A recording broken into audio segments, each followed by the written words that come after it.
বাইতুল আমান জামে মসজিদ, যা আমরা সাধারণত বরিশাল গুঠিয়া মসজিদ নামে জানি। বাংলাদেশের দক্ষিণাঞ্চলের সর্ববৃহৎ মসজিদ হিসেবে আমরা এই গুঠিয়া মসজিদকে জানি। এই মসজিদের মিনারের উচ্চতা প্রায় 193 ফিট। বিশ্বের বিভিন্ন পবিত্র স্থানের মাটি এবং জমজম কূপের পানি দিয়ে তৈরি এর স্তম্ভটি। 2003 সালে 16 ডিসেম্বরে 14 একর জমির উপরে শুরু হয় এই বাইতুল আমান জামে মসজিদের নির্মাণ কাজ। এই মসজিদের নির্মাণ কাজ শেষ হতে প্রায় 3 বছর সময় লাগে। এই মসজিদের নির্মাণ কাজ শেষ হয় 2006 সালে। আজ আমি আপনাদের এই ভিডিওর মাধ্যমে ঘুরে দেখাবো বরিশালের গুঠিয়া মসজিদ অথবা বাইতুল আমান জামে মসজিদ। এবং এই গুঠিয়া মসজিদ ঘোরা শেষ হওয়ার পরে আমরা আপনাদের নিয়ে যাব বরিশালের আরও একটি দর্শনীয় স্থান দুর্গাসাগর ঘুরে দেখানোর জন্য।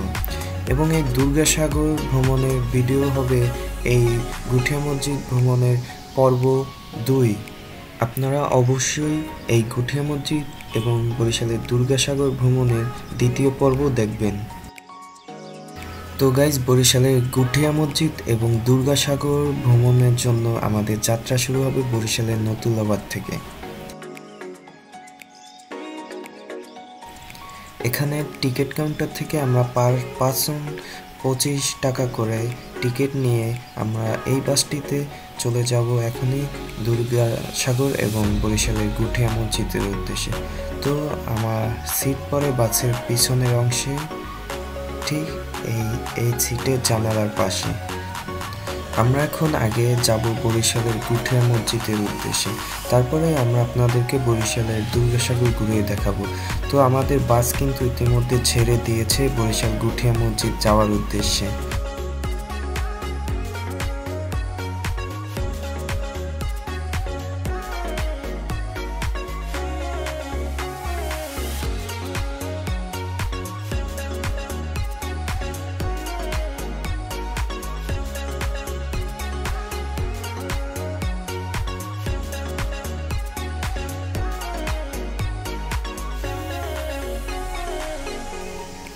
গাইস, আপনারা কিন্তু বরিশালের গুঠিয়া মসজিদে যাওয়ার সময় আপনারা কিন্তু ঠিক রাস্তার বাম পাশে কিন্তু আপনারা বরিশালের দুর্গাসাগর দিঘি দেখতে পারবেন। এবং এই দেয়ালের ওই সাইডে কিন্তু বরিশালের দুর্গাসাগর দিঘি। এই দুর্গাসাগরের দিঘি নিয়ে আপনাদেরকে বিস্তারিত একটি ভিডিও দেখাবো এই ভিডিওর সেকেন্ড পর্বে।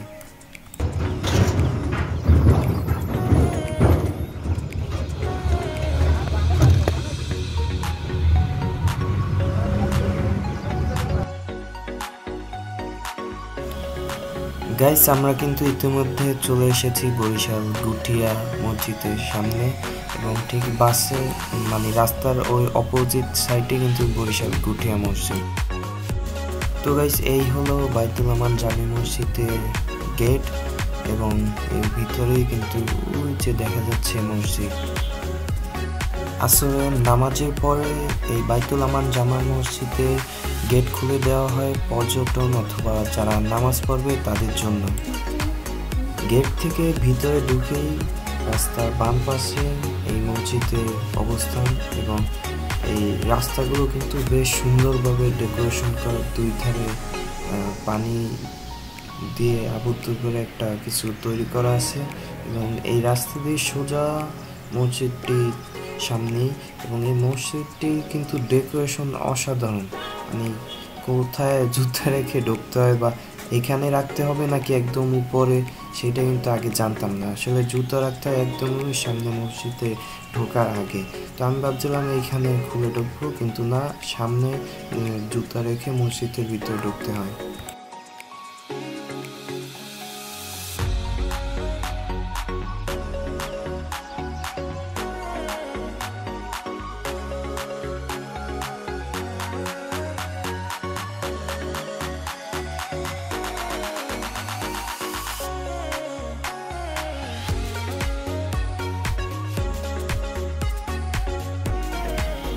তো গাইস, এখন আমরা দেখবো এই মসজিদের ভিতরে কি আছে বা কতটা সুন্দর এই মসজিদটা।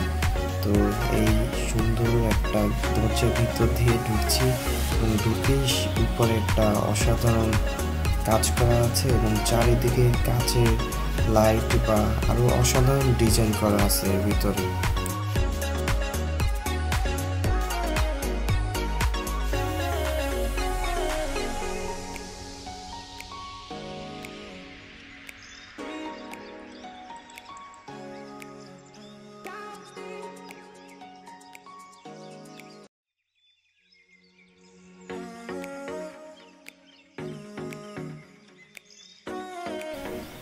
এই মসজিদের সামনেই রয়েছে কিন্তু এক বিশাল পুকুর, যেখানে আপনি হাত মুখ ধোয়া অথবা নামাজের জন্য অজুও করতে পারেন।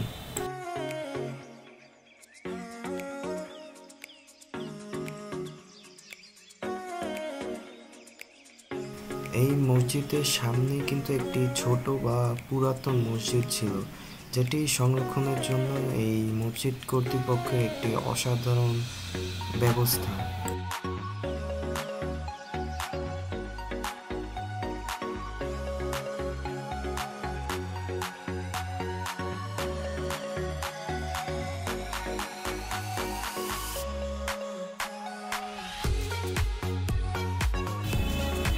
এই মসজিদের পিছনে কিন্তু রয়েছে বিশাল একটা বাগান, যেখানে রয়েছে বিশেষ জরুরি প্রয়োজনে ল্যান্ড করার জন্য একটি হেলিপ্যাড।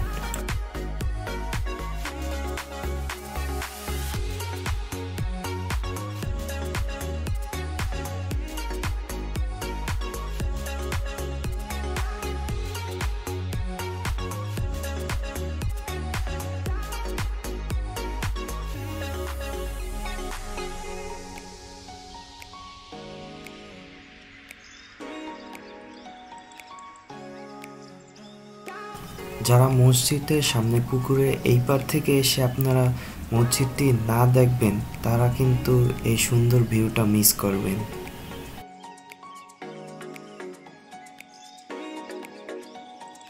গাইস, এখন দেখতে পাচ্ছেন যে গুঠিয়া মসজিদের যে পুকুর আছে, ওই পুকুরের বিপরীত সাইড থেকে গুঠিয়া মসজিদের ভিউ। আপনারা যারা গুঠিয়া মসজিদ আসবেন, অবশ্যই চেষ্টা করবেন এই পুকুরের এই পার থেকে একবার হলেও গুঠিয়া মসজিদের এই যে পানির ভিতরে যে গুঠিয়া মসজিদের একটি মানে ছবি দেখা যাচ্ছে এবং উপরে, এই দুইটা ভিউ অবশ্যই দেখতে হলে গুঠিয়া মসজিদের এই পারে আসতে হবে। এবং ভিডিওটা ভালো লাগলে অবশ্যই আপনারা লাইক করে দিন।